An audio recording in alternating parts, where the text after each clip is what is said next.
अस्सलाम वालेकुम रहमतुल्लाहि व बरकातुहू। मोहम्मद उस्मान सैफ़ी सऊदी अरब से। जी उस्मान भाई। अस्सलामु अलैकुम वरहमतुल्लाहि वबरकातुहू। मुफ्ती साहब की बारगाह में अर्ज़ है कि हजूर नमाज पढ़ते हुए अगर बंदे का यानी कि हंसी निकल जाए, बंदा हंस पड़े, तो क्या नमाज और वजू दोनों टूट जाते हैं? दोबारा वजू करना पड़ेगा, नमाज भी दोबारा पढ़नी पड़ेगी?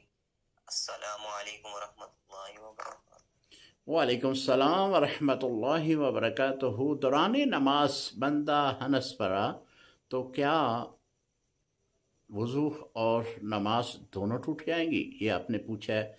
जी हनसना फुकहा ने 3 किस्म का लिखा है दौरान नमाज। एक तो है तबस्सुम, मुस्कराना, सिर्फ होंठ ज़ाहिर कर रहे हों कि आप हंस रहे हैं, आपकी कोई आवाज़ ना निकले। इस तरह अगर आप दौरान नमाज तबस्सुम किया तो इससे ना वज़ू टूटता है ना ही नमाज। दूसरी किस्म है देह। इसमें यह है कि हंसना इस तरह कि उसकी आवाज़ निकले लेकिन खुद सुनाई दे, किसी दूसरे को सुनाई ना दे, तो इससे ये होता है कि आपकी नमाज टूट जाएगी, वज़ू नहीं टूटेगा।